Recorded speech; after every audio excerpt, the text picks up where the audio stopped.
All right, welcome. Hope you're doing good today. If you're new to this channel or if you've been here for a while, you'll probably know that we've moved a lot of our journalism over to The Pulse, which you can find the link in the description below for that. And here at Collective Evolution now, we focus a lot on, some stuff we've been doing for a while, but we're focusing this channel solely just on the personal transformation, philosophical sort of deeper exploration into ideas that help us embody or prepare ourselves more with greater capacity to move through the challenging and difficult changing times that we're going through right now. Obviously, our systems and structures are sort of falling apart in a sense, and it's going to require us to come at that with a really healthy capacity to actually discuss new ways of moving forward, new ways of thinking, and new ways of relating to ourselves and each other. So that's what this channel is about. So today I wanted to discuss the idea of grounding, being here, being now, why that's so important, kind of what mechanism is at play within our physiology when we're actually, kind of being here, being now, using our senses to understand that we're aware of where we are, right? Because really, the way we understand where we are, what's going on, and whether or not we're faced with danger or faced with a situation that's completely safe is through our senses.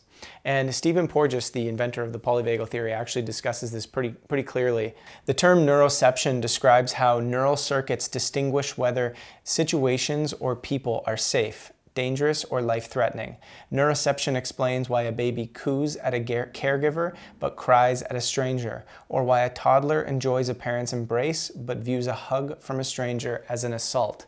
So essentially what he's describing is neuroception is our body's ability to be able to pick up cues in our environment, send them back to our physiology, and tell our physiology sort of how to respond, right? And our physiology, specifically our autonomic nervous system, is going to respond based on what those cues pick up. So if our eyes, for example, pick up a lion or pick up a man with a gun or, somebody who's coming to abuse us or hurt us or whatever it might be, the cue is going to be sent back, and almost instantaneously it's going to be telling the nervous system what state to jump into. So if there is danger like that, we will probably jump into our fight-flight system so that we can get out of the way or take some sort of action to help ourselves.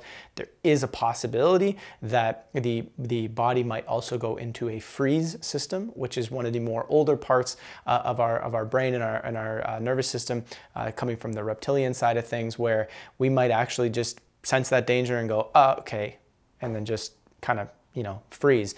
What I mean by that is, are we just going to completely go limp and like, okay, I'm gone, like you see reptiles do oftentimes?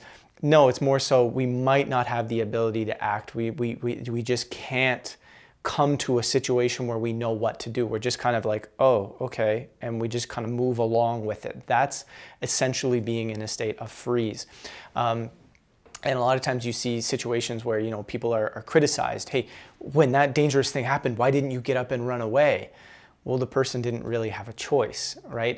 If the nervous system sensed the danger and jumped into that freeze mode, that's automatic. That's just how it goes. And we need to be able to empathize with why people in that particular case made that decision. And it also is very helpful for that person to understand that it's not that I didn't do the right thing or the wrong thing in that particular situation, but simply that is what my body did automatically, right? Because I perceived a danger that was so great that I froze.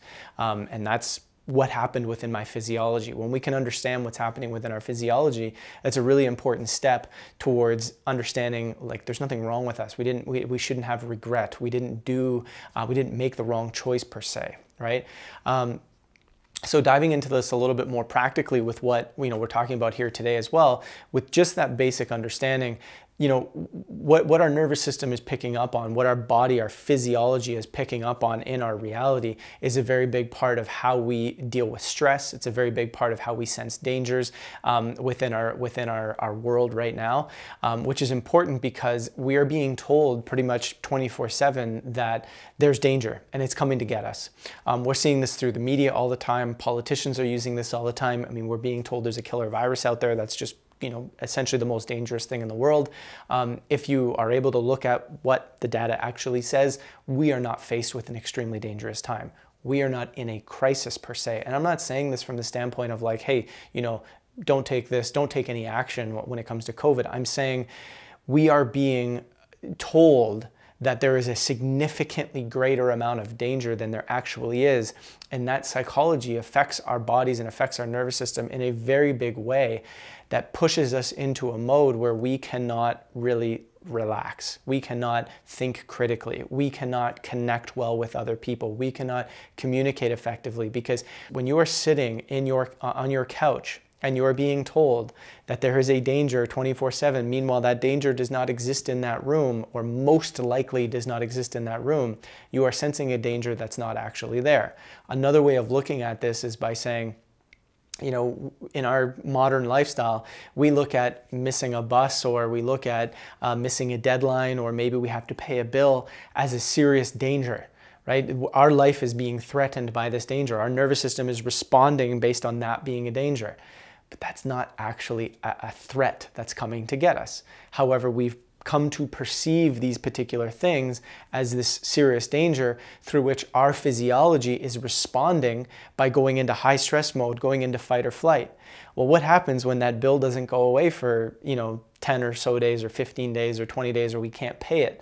What happens when we miss that deadline and we keep ruminating about it over and over again, thinking, oh my God, it's the end of the world, it's the end of the world, or I'm going to miss that deadline, I'm going to miss that deadline, oh, and we think about that for 7 days.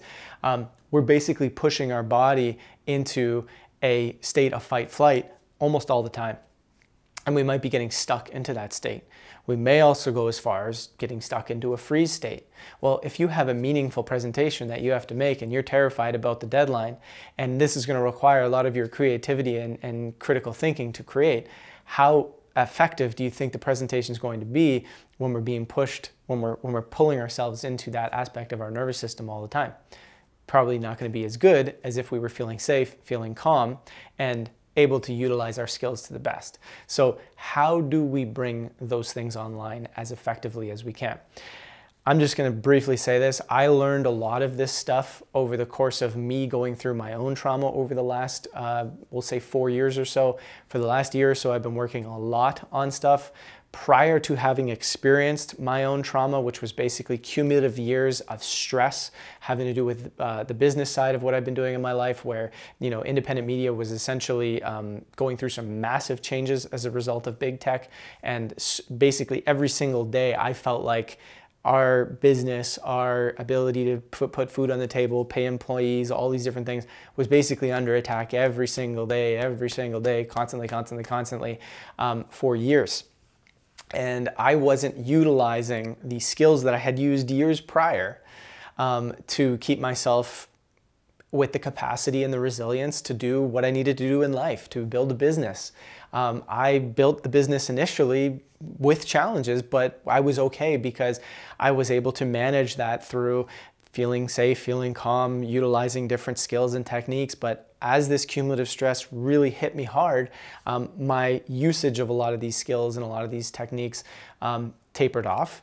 The stress was too great, and it trained my nervous system and it trained my body to feel like there was a danger at all times. So I then had to learn how to get out of that. In learning how to get out of that, I took a number of different courses. I've been training as a trauma specialist for quite a while.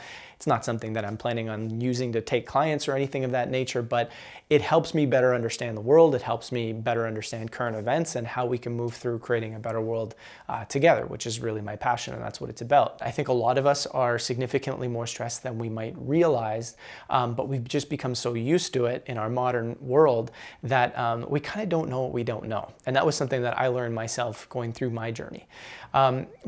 So essentially what we're going to do is we're going to use these tools, these neuroceptive tools that we have. We're going to use our senses to look around our environment, remind ourselves that we are actually safe, that there is not actually anything going on around us that should necessarily cause us to be having a stress reaction.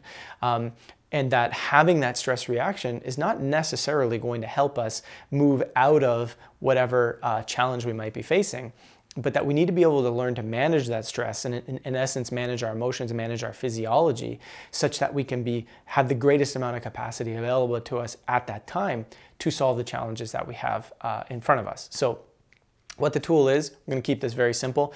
I didn't realize, but I had learned this way back in like 2005 when I was seeing a therapist who was helping me with the decision at the time that I had, which was I want to drop out of school, and I'm so terrified to do it because everybody around me is going to think I'm nuts, right? That was the story I had going on in my head.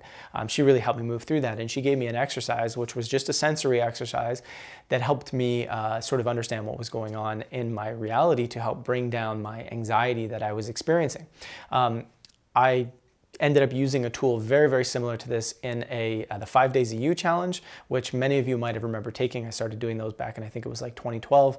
We did them every year with groups of thousands of people. One of my favorite times in doing this work over the course of time was doing the 5 Days of You challenge. So what we're going to do is we're going to use 3 particular senses: seeing, hearing, and touch. And you can do this almost anywhere, right? This particular exercise can be used almost anywhere, and you can do it in a way where, honestly, most people are never going to know that you're doing this. So this can be done even if you're in a work setting and you may not feel comfortable doing a particular exercise. It can be done pretty much anywhere. So if you're ever feeling a little bit of anxiety, or if you want to create an alarm for yourself like we did in the 5 Days of You challenge, you want to create an alarm for yourself every like 3 or 4 hours that goes off and that reminds you to do this exercise, by all means do that. But essentially what we're going to do is when it's time to check in, you're just going to take a quick little breath, just kind of release, and just come to your senses. Look around you and just focus on what you're seeing around you. What do you see? Just name 3 things that you see. So right now I see a whiteboard over there, I see a picture frame, and I see a chair. And when you're looking and noticing each one, like really notice them, like see them for more than, whiteboard, chair, picture frame. Like notice them. There's a picture frame. Maybe notice the color a little bit. What that's doing is it's just helping you be a little bit more here, be a little bit more now. You're slowing things down a little bit. You're giving the cues back to your body in a very sort of intentional manner that says it's okay. There's no danger. There's nothing going on here. There's no stress. This is a time to really just help reset ourselves a little bit, really regulate ourselves a little bit. So see 3 things and just notice them. Spend a few moments on each one, really just noticing them. Then after that, and this whole exercise may take about 90 seconds, after that move on to your hearing. What are 3 things that you hear right now? And at first you might say, I hear nothing, which is okay, but really just take a moment. Like, what do you hear? I just heard a car go by. I can hear a very light humming in the distance, what sounds like maybe an air conditioner or something like that.